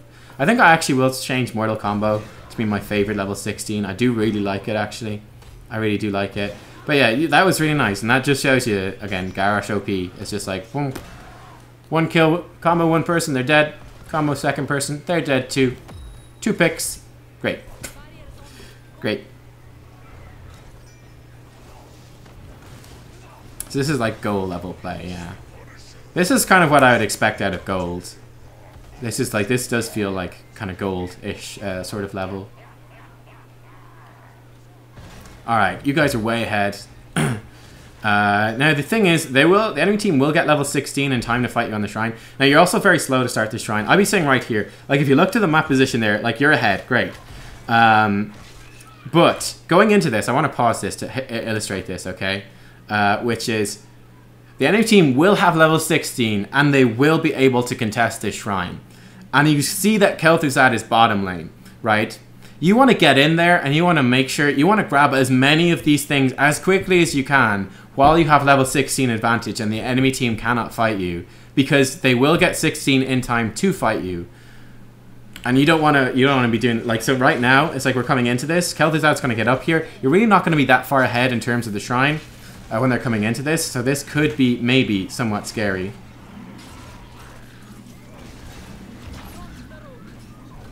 Oh, that's an interesting move by the Zarya, for sure. Oh, slightly mistimed the Garrosh Q there. Uther standing AFK. That's kind of hilarious. Alright, nice. Nice. Alright, you guys win the fight quite well. Yeah, your team wants to back up right now. I don't know why they're chasing. You're making the right call. Actually, if you had in for the kill, you could easily solo this, just dum dum dum dum dum, and then it would be great for your team to chase. But yeah, your team needs to be helping you here. I don't know, they're getting greedy with the chase a little bit. Again, it's a real pity. If you have that level 4 talent, this would be great for you. You guys are way ahead. You want to stop at 39. Okay, you need to back off. So you need to ping the back off here. This is a mistake. All right, pause. Why is this a mistake? All right, why is this actually a massive mistake? Okay, so map position. Your team did destroy the fort when they were fighting there. Fantastic.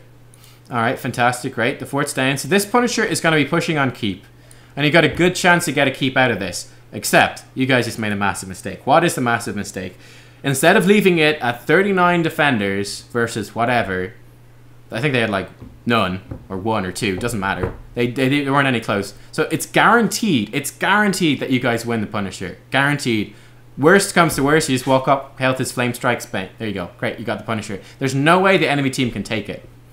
So just leave it at 39 out of 40. Even 38 out of 40 would be fine, doesn't matter. 39 might as well. You guys walk away. Look at your health bars, right? Look at this. There's no way for you to now push with this Punisher. Alright? And the enemy team, they're all going to respawn and be in their base. Okay? So the Punisher is going to reach the enemy team's walls. All 5 of them are going to be there, fully healed, fully ready to defend. And your team is not going to be there at all. Because you guys all need to Hearthstone. If you try to push with it, it's extremely risky. So, in scenario 1, you go, guys, leave it at 39 out of 40. You all Hearthstone. Uther respawns. Kelthus rejoins with you. You guys all Hearthstone, heal up. You guys walk as 5 up to top lane. Dink, hit the last little guy. Punisher spawns. You guys all walk down. Then you've got a full health of you as 5, attacking the full of them as 5. Punisher's jumping in. You got the chaos of the Punisher plus Garrosh. If you get a couple of kills, you might even win the game right there. Fantastic, okay? Fantastic.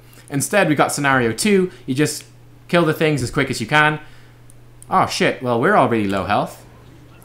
I guess we better Hearthstone. We can't really push with this Punisher, can we? Not very well. I mean, Uther's over here. Genji's Hearthstone, he's over here. I mean, Kelthus he's soloing a Merc camp. There's 2 of us pushing in against 5 of the enemy team with the Punisher. So it's just asking for a whole lot of trouble. It's just asking for a whole lot of trouble. So it's going to be much less effective. Okay, Kel'Thuzad and Kel'Thuz just killed each other. That's hilarious. So yeah, that's definitely like a pretty big...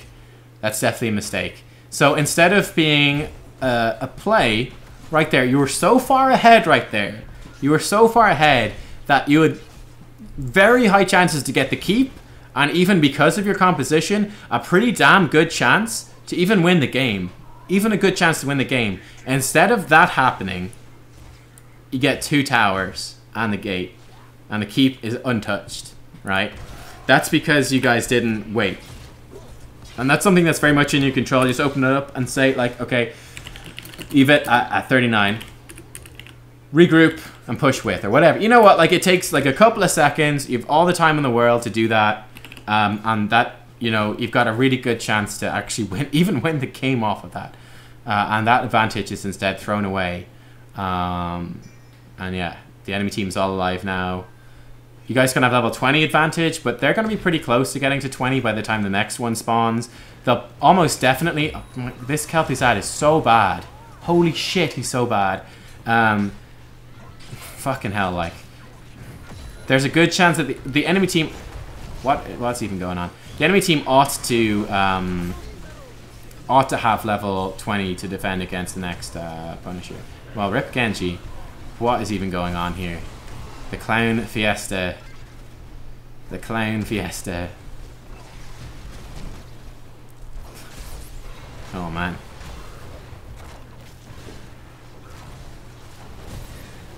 I just don't understand how this Kel'Thuzad dies so much. So much.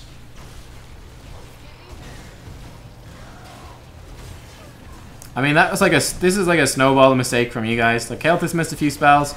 The Genji dived in and got killed. Uther didn't Divine Shield the Genji. It was all over the place, right? It's all over the place. And that's going to be... ought to be a full team wipe. Good news is you guys have a lot of structures still alive, so it should be okay. They want to, like, probably destroy that mid fort.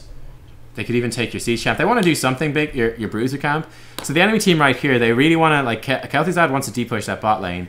They want to, like, push in mid, maybe even take bruiser camp up top.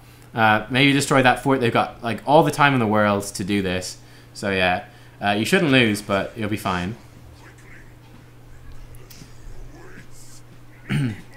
I always think, you know, like saying this sort of stuff is somewhat risky.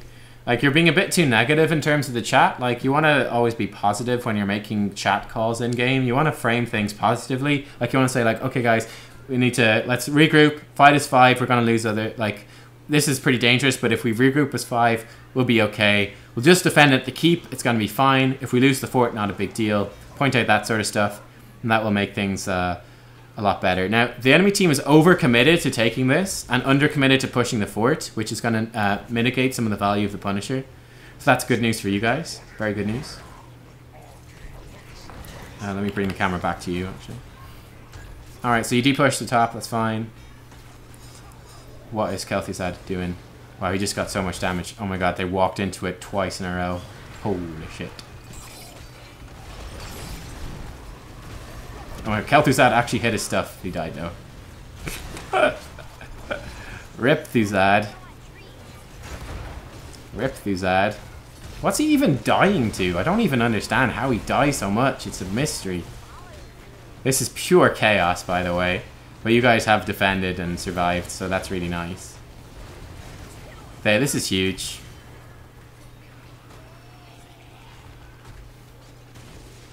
You're pinging too much as well. So you're too aggressive in your shot calls.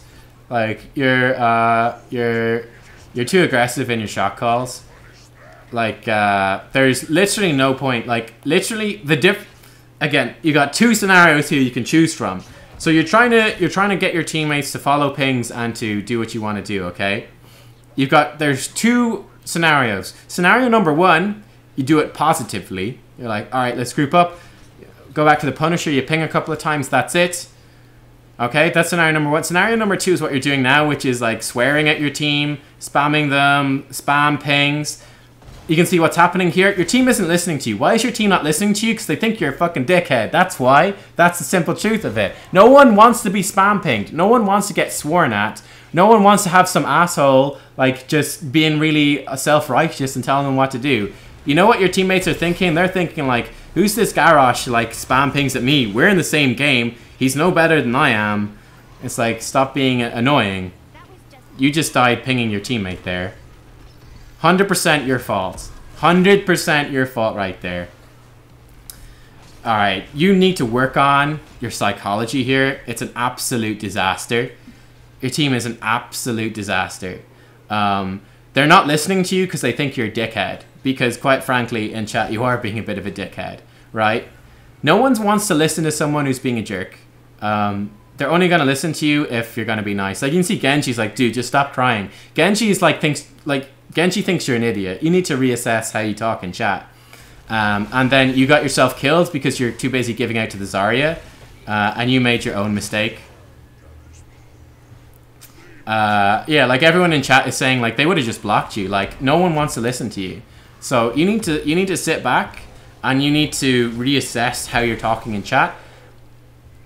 The core concept of directing your team and leading them is fine, but you're very weakly skilled. Like I have no dog in the race. Like, I don't give a shit either way, but you're really badly skilled at leading the team. It's like you've got the right idea in terms of directing and making the shot calls, but you're doing it really poorly. You're way too aggressive. You're way too confrontational, way too aggressive. You're flaming. You're being really negative, and you're having actually a very big impact on your team falling apart now, like at this stage of the game. You've put your teammates in a very negative mindset. You've really just split up the whole like team, and yeah, it's a bit of a disaster. So yeah, like, yeah, 100%, like, you know, really, you know, it's pretty bad. It's pretty bad. Oh boy. But yeah, like, you need to work on that. It's like, if you want to lead the team, that's fine. It's even really good to lead the team, but if you're going to do it negatively, it's just going to be bad. And like, you can see it very clearly. Like, maybe if you're frustrated with the game, like, watch it back in like a month or two and just watch. But like, you can totally see you're making shot calls and your teammates are ignoring you because they think you're a douchebag, because they don't like the way you're talking to them.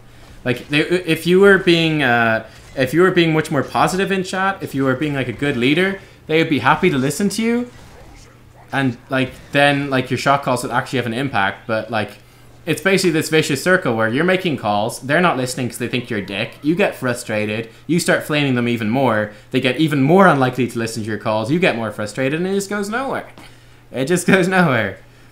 Yeah, give suggestions, not directions. That's a good piece of advice as well. Yeah. But anyway. What's my personal view on Kel'Thuzad? I think Kel'Thuzad is decent enough. I think he's a difficult hero to play, and I'm not really worried about him at all for the first week or two at least. And you could see in this game that Kel'Thuzad was feeding like a motherfucker at the start of the game. Why? Because he's probably because he's concentrating on trying to play the hero well. He's doing better later in the game now.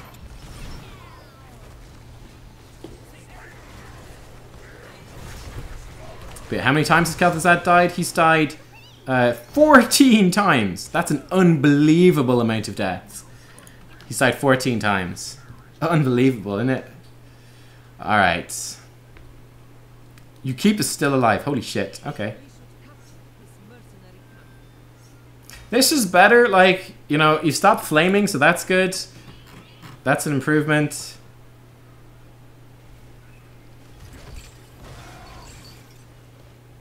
Close to killing. You could probably kill the Kel'Thuzad. No, your teammates aren't. Excuse me. That's a terrible choice. Your teammates aren't there. All right, it's gone bad again. You're doing a really bad call because your damage dealers are nowhere nearby, and you're just doing something stupid. Like even if invading there is the right play, because your teammates aren't there. Like this is super tilt, right? You got yourself killed for no reason there. It's like you can see that. You can see that your teammates are nowhere nearby, so it's a bad... Like, even if they ought to be there, like, it's the right call to invade the bruiser camp. It's the right call to invade the bruiser camp, but your teammates aren't there. You need to ping for help. Again, they're not following your call because of how you've acted to them earlier in the game. Yeah, it's a total disaster, man. Total disaster. And really, you only have yourself... I would say you only have yourself to blame. I mean, if you're leading it positively and they're ignoring you, I'd be more sympathetic. But they're not listening to your calls because you flamed them consistently for the last like 10 minutes. Simple as that, right? Simple as that. I mean, you can always redeem yourself. Like if, you know, in the game, if you like just take a deep breath and then start calling positively, people will start listening to you once you make good calls and you do it calmly and fairly. But once you're flaming, it's just a disaster.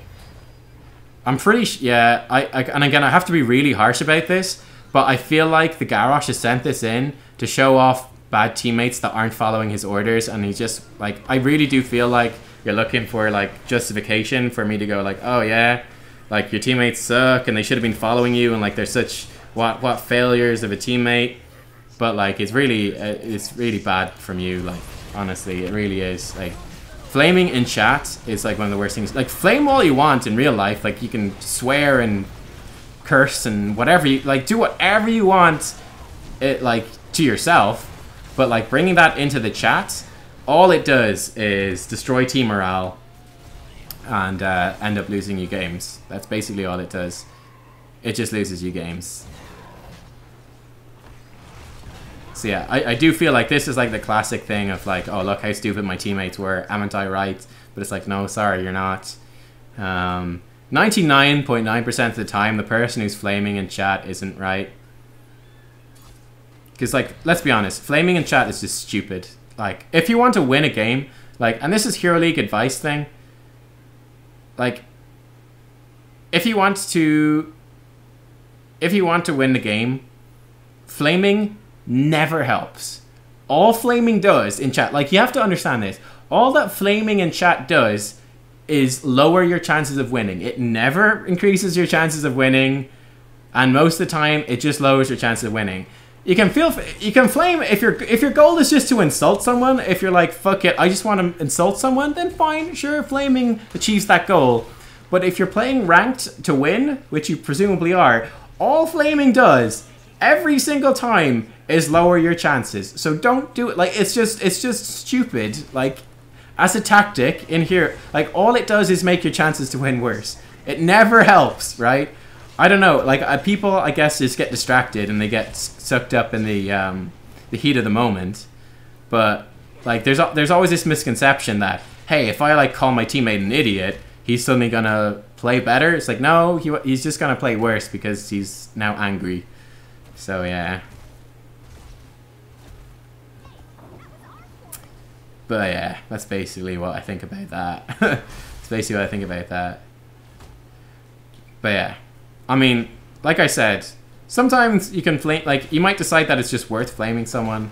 Like, I've been in that situation before, not often in Heroes of the Storm, where I'm like, I just want to flame someone in chat. I had that in League of Legends, and like I did, because I used to play with friends, and a couple of them were pretty rubbish. But we get some games where we get like this one dude, and League of Legends is a much more toxic game. But like, we just get a guy who just like start flaming my friend, and he'd start like feeding and stuff, and he'd just be really nasty. He'd be like, well, fuck you. I'd be like, at that point, I'd be like, yeah, we're losing, and we're gonna lose the game. So the combat mechanics were pretty shitty at the time. I was like, yeah, like, we're probably gonna lose. And I was like, you know what? This guy's just such a dick to my friend. I don't even care anymore. I just want to fucking make that guy's life miserable. And that was my goal. And I was like, well, I don't even care if I like tilt him. I'm like, making him like quit the game because he's upset was like my goal then. And I was like, well, I don't care if it makes us lose. I just want to make this guy miserable and make him leave the game so he's not going to flame anyone else for the rest of the day. I was like, yeah, it's not maybe the most admirable thing, but at least it makes sense. But yeah, like, if you want to win the game, flaming is never going to help. And like, unless someone's a real dick, I don't think you really need to flame them back. I don't know, that's what I think. But yeah. I mean, if someone is being real nasty and bullying you, I personally, like, Blizzard will, and a lot of people will, they'll be like, oh yeah, you shouldn't say anything mean. But like, if someone's being a real dick, I'll be like, fuck you, you're a dick. I'll tell it to them. And like, I'll flame them back. But like, you know, yeah. Yeah. Yeah, I mean, the best decision, like, the best thing you can do, like, seriously, the best thing you can do to do better in Hero League and just make it a nicer experience for everyone, when someone starts flaming, you just block them and just ignore them. There's no point in listening to them, just block them. That's, you know, that's the best thing to do. But yeah, man. Fuck. Aw. Blatazaria says, if you want to flame, get a cat and yell at him. I'm like, no, don't do that. Don't yell at the poor kitty cat. The kitty cat didn't do anything wrong. You could still win this game if they, like, jerp it up. Like, if Kel'Thuzad keeps feeding, you could maybe win. Alright, we've burned a few things here. Oh, there they go. They're out of position. Hey! You can win the game now.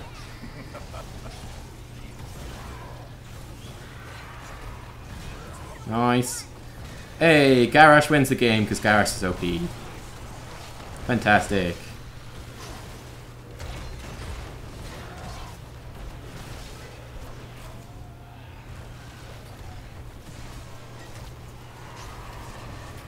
Kel'Thuzad has returned. Again, that's a really bad call from the Genji as well. Wait, how did he get himself killed? Did he die earlier? I don't know. Well, maybe you don't win the game because Kel'Thuzad had Phylactery. Ha. You should have focused the Arthas. The Arthas was way more out of position. Lucio's really fucking fast. So you guys try to focus Lucio and he just wall ride out of there. You just focus the Arthas. Arthas is immobile. You can get the kill. This is risky. They need to not die and they might. There's no rush to do this. Most importantly is to regroup. They might, yeah, they probably threw the game here trying to get that. Yeah, there we go. There's one dead. And there's two dead. Okay, so they just threw the game. Basically what they needed to do there was like to... It's like there's no rush to get back. You can just group up and move in as a team. So that's game over. Ha. I think if you guys had actually just focused the Arthas, unlike what Genji was saying, it was a really bad call. Arthas was way out of position. He's got no mobility. That would have been a pretty damn easy kill. Kill the Arthas, then you can basically guarantee you can like Hearthstone heal up, take the camp. Take the, not the camp, the Punisher, and then win the game. And it's just like that, and there you go. So, we'll keep going here, just in case there's more massive mistakes. But, yeah, that feels bad. Throws at the end. The Kel'Thuzad adult? Yeah, that's a really good one. It's really, really strong. Really, really strong.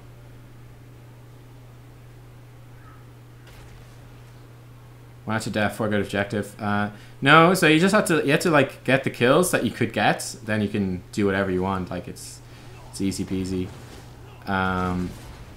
Like, there's no rush to defend that. It was a 4v4. There's no rush.